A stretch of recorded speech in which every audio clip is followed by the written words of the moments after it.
Day 4 of our 10-day summer sublimation series. I am going to just jump straight into our project like I did on day 3. Now, if you need a little more guidance, go back and watch days 1 and 2. I mean, really, you should just go watch all of them anyways, but we walk through a lot more of the process of how to print your sublimation prints and how to design your things and all the stuff like that. So go back and watch day 1 and 2 if you are a beginner and need a little more guidance with that process. But for today, we are just going to jump right on in and get to our sublimation project. Now, I have a ton of these popsicle holders. You know, those ices that come in those long skinny tubes. That's basically like frozen Kool-Aid. I had bought a bunch of these to personalize for all of the cousins that live within biking distance of our house, because a lot of summers they just hang out here and eat all the popsicles. So I personalized all of these, and I will tell you, the puff vinyl works really nicely on these. They are so cool. I did a bunch in like neon colors, but that is for another day. If you want to see that, let me know. I can always make a few more like that. But I believe this feels like it's 100% polyester, so we are going to sublimate on it. And the print that we have today for this project is these cute little summer popsicles. And then this is backwards, but it says snack time, because you always have to reverse your words. And these images I pulled from Canva, I believe. I was in there and just pulled up some elements that they already had and put it together. So we are going to flip this over and tape that down and sublimate on this fun little bright green popsicle holder, so that their little hands don't get cold while they're eating cold popsicles. Now, I will say, because this is green, I'm not sure how bright these colors will be. I tried to stay away from green colors just so that they wouldn't completely disappear. White or light pink would be a good color as well. A lot of the ones I purchased are darker colors. So this was the brightest one that I have. So this is the one we are going to test out. And I have my Better Sub heat press set to 400. And I'm going to just start out at 50 seconds to see how that is. Now, my press does not have a lot of firm pressure on it right now, because yesterday when we pressed the water bottle pouch, it was thicker. So I'm just going to tighten this up a little bit so that, which way am I going here? So it is firm pressure. And I just kind of keep doing this until it feels like there's a good connect here. That is pretty firm. Okay, we're gonna go with that. So now I'm going to take this and, like we said yesterday, make sure you lint roll and clean your surfaces before you start, so that there isn't any little lint that gets stuck in there. Now, I would like to move this a little, but it's very hot. I'm just gonna move that out of the way and then slide that over. Sorry, I want you to be able to see what I'm doing here. So I'm going to take this and just flip it, making sure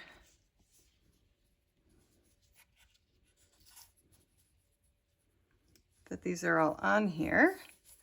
And then I can kind of see that it's straight and they're all on.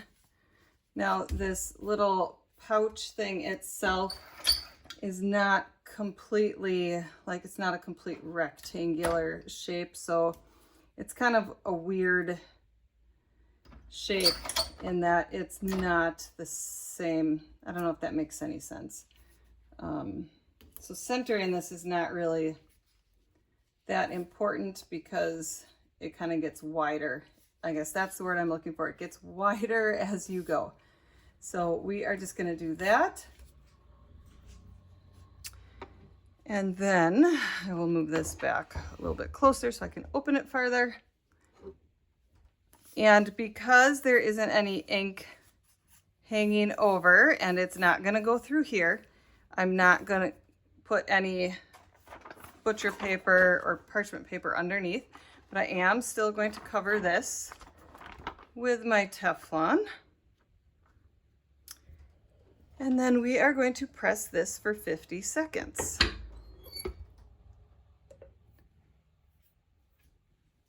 Summer is my favorite time of the year.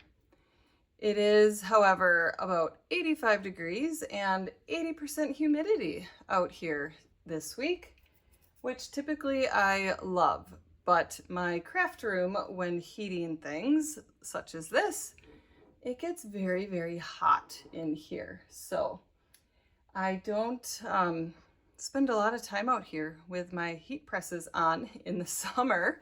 So this is interesting here today. My air conditioner is way too loud to run while doing this for you all. So we'll just do one project at a time, try to get through it, because I do love doing this. It just is so hot this week. Okay, we are gonna let this sit again like we always do because we don't want the ghosting effect. And again, if you don't know what that is, it's when the hazy, like fuzzy outlines appear because you picked up that paper before so the ink heats up and turns into a gas and then infuses into the material that you are pressing it into. So you have to wait for that gas to all completely like soak into whatever material you're putting this in, because if you pull it up too soon, it will kind of shift those colors around and nobody wants that. The same thing is true with, if you're familiar with infusible inks, it's basically the exact same thing, but in pre-made sheets of the same type of ink. It is sublimation ink. It's just already made for you. And I have a lot of tutorials on that because that is where I started with infusible inks before jumping into sublimation and printing out my own things. So we're gonna let that sit. I'm gonna carefully take this off. And again, I can see the little popsicle designs through here, so I know that it heated pretty well. And I'm guessing this is gonna turn out the way I would like it to. But again, because it's on a green fabric, we'll see what colors actually are the colors that I planned on. Okay, that is pretty cute. Can you see that? It's really hot yet. Like, don't want to really pick it up. I should put my heat safe gloves on. So here we have the popsicle holder. Now these creases will come out over time. And as you can see, it's stretchy. That ink is in there. That's what I love about sublimation. My youngest daughter picks everything vinyl off of whatever I make for her. T-shirts, that's a no-go. She will pull that vinyl right off. So that is actually why I started doing sublimation, so I could make her shirts that she can't destroy. But that is in there. I like the colors. They're maybe not as bright and vibrant as they would be if it was on white. So still, I love this. This is super cute. And that is our summer sublimation project for day number 4. If you are looking for more sublimation ideas, fun little projects that you can do that are super easy and beginner friendly, watch the video that's coming up next. Also, don't forget to go check the playlist for the rest of the 10 days of sublimation. If you have missed any of them so far, go back and watch those. And like always, everything you see here that I use will be listed down in the description box below.